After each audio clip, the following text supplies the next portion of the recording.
ओम नमस्ते। आज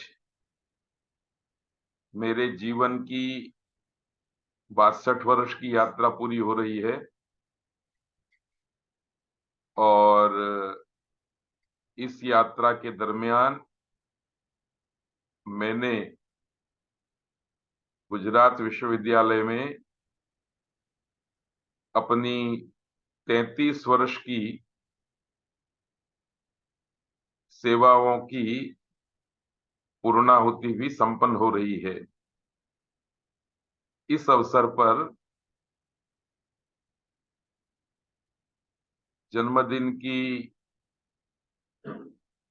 शुभेच्छाएं पाने के लिए और अपने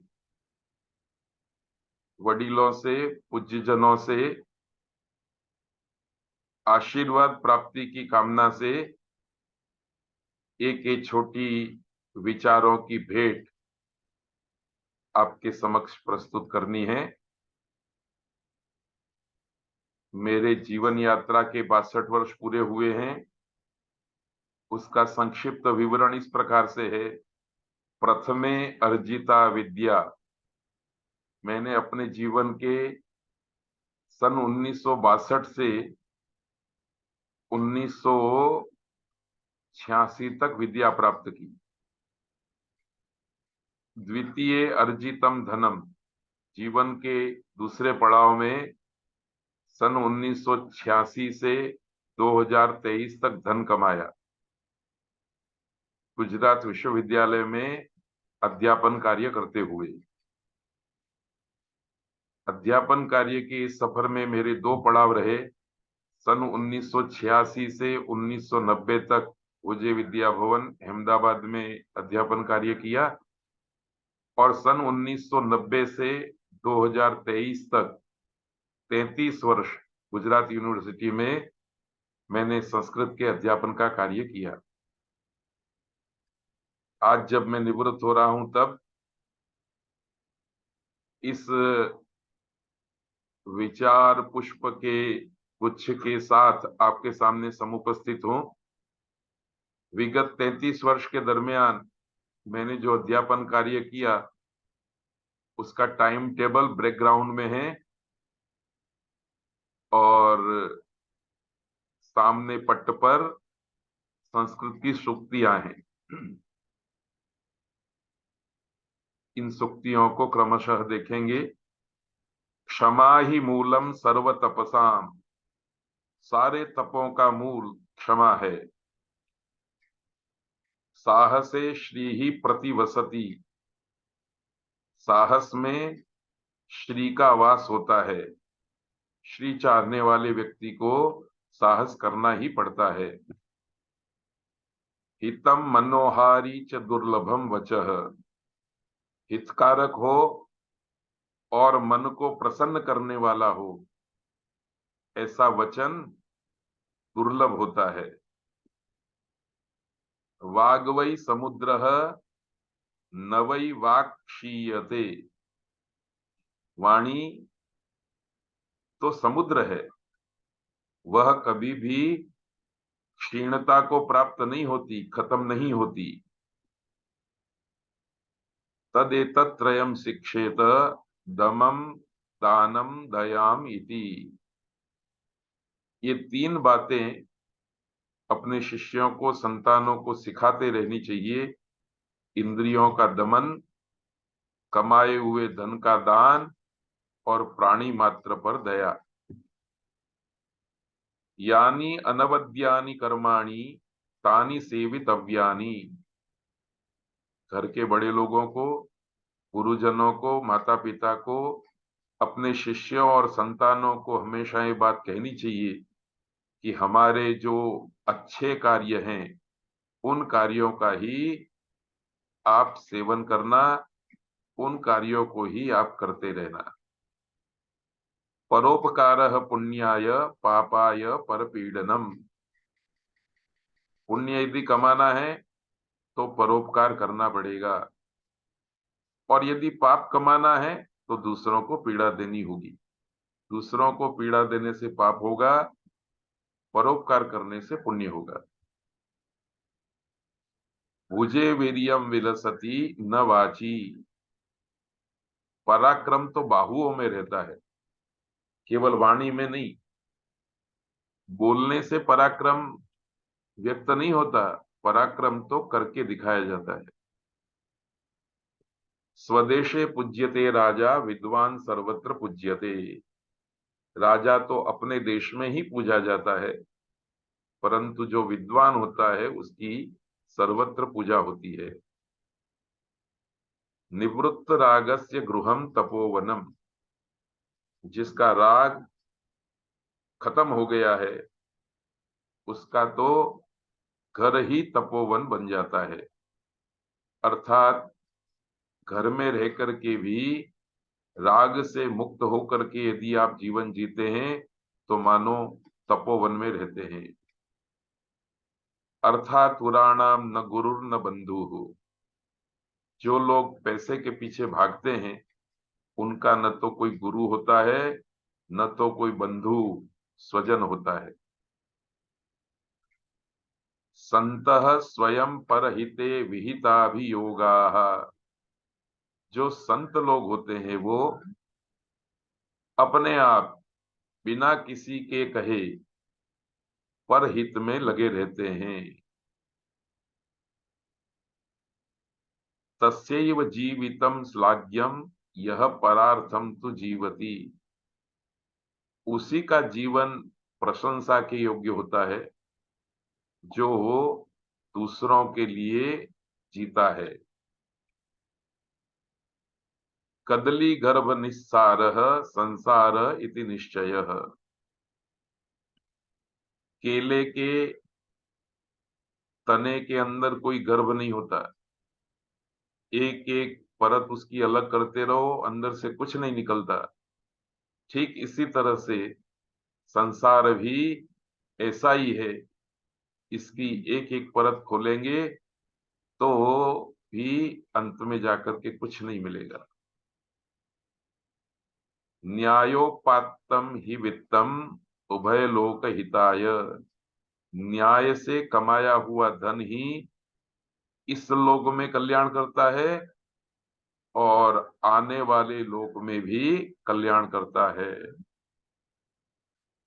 शरीरम क्षण विध्वंसी कल्पांत स्थायिनो गुणाः, यह शरीर तो क्षण मात्र में खत्म हो जाने वाला है, परंतु मनुष्य के जो गुण हैं वो कल्पांत तक रहने वाले हैं, सृष्टि के अंत तक रहने वाले हैं।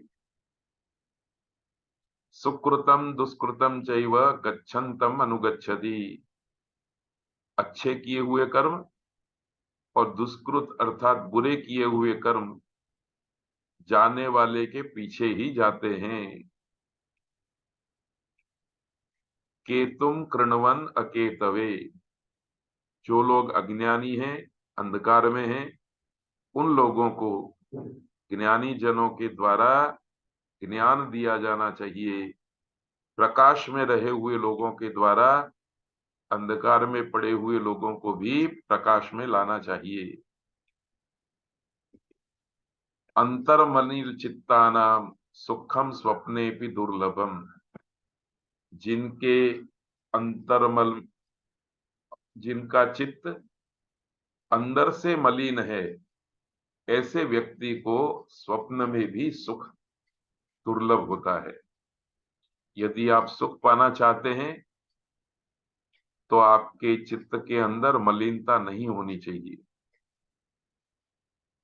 श्रद्धानो अनुसूय अनसूयश्च शतम वर्षाणि जीवति, श्रद्धा रखने वाला और किसी के प्रति द्वेष न करने वाला, किसी के प्रति जलेसी न रखने वाला आदमी 100 वर्ष जी सकता है, जीता है।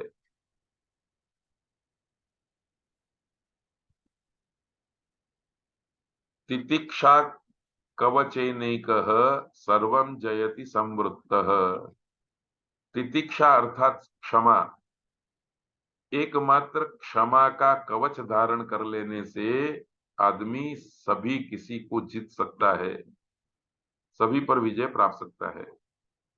न परेणा हृतम भक्ष्यम व्याघ्र खादितुम इच्छति। दूसरे के द्वारा लाया हुआ भक्ष्य अर्थात खाने योग्य पदार्थ, व्याघ्र अर्थात शेर कभी नहीं खाता है। शेर तो स्वयं शिकार करके अपना भक्ष्य खाता है। इसी तरह से मनुष्य को भी अपने कमाया हुआ ही खाना चाहिए, दूसरे का दिया हुआ खाने की जरूरत नहीं है। व्यवसायवता पुंसाम नाति पारो महोदधि। जो लोग उद्योग करने वाले हैं, पुरुषार्थ करने वाले हैं, उनके लिए समुद्र का पार उतरना बहुत मुश्किल नहीं है। सन्निकर्षात्तु सौहार्दम जायते स्थावरेष्वपि।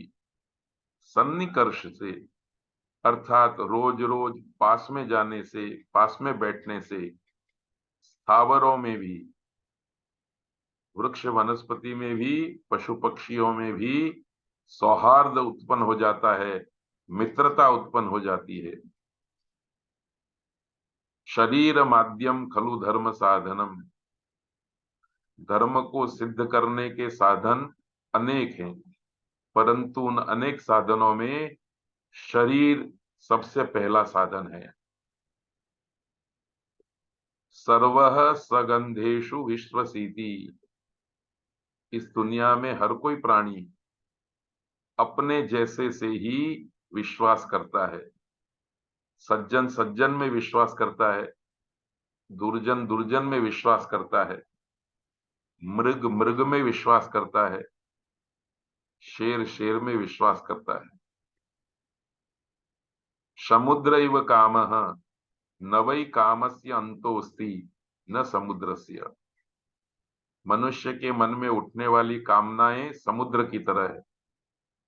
इन कामनाओं का कोई अंत नहीं है, जैसे समुद्र का कोई अंत नहीं है।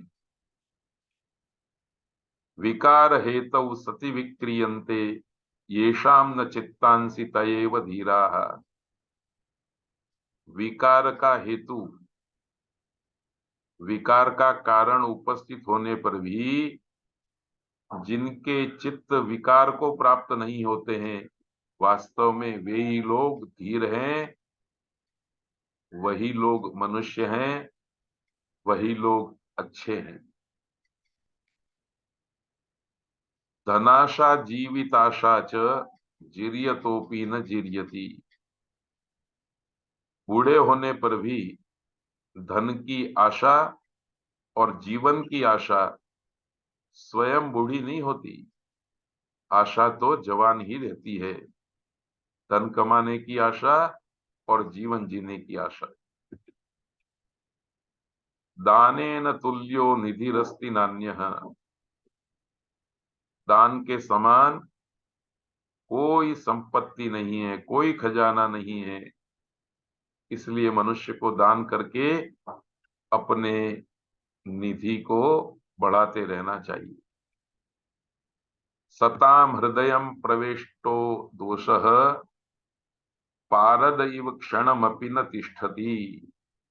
जो सज्जन लोग होते हैं, उन सज्जन लोगों के हृदय में भी दोष घुस तो जाता है, परंतु वो पारद इटले के पारे की तरह क्षण मात्र के लिए भी ठहरता नहीं है, इधर उधर बिखर जाता है, बाहर चला जाता है।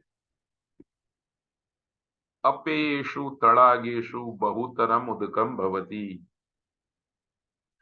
जिन तालाबों में खारा पानी होता है,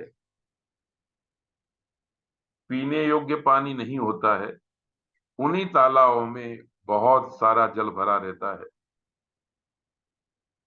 जिन तालाबों में बहुत सुंदर सुमधुर जल होता है, पीने लायक जल होता है, उस तालाब में स्वाभाविक रूप से जल कम होता है, क्योंकि पशु पक्षी प्राणी उसके जल का उपयोग करते हैं। इस प्रकार कुछ विचार आपकी सेवा में प्रस्तुत किए हैं। आज मेरी माता जी का भी जन्मदिन है। उन्होंने अपने जीवन यात्रा की 99 वर्ष की आयु पूरी की है और 100वें वर्ष में प्रवेश किया है। मैं चित्र में बैठी हुई माता जी को इस समय प्रणाम करता हूं और आप सब लोगों का भी धन्यवाद करता हूं। जन्मदिन के अवसर पर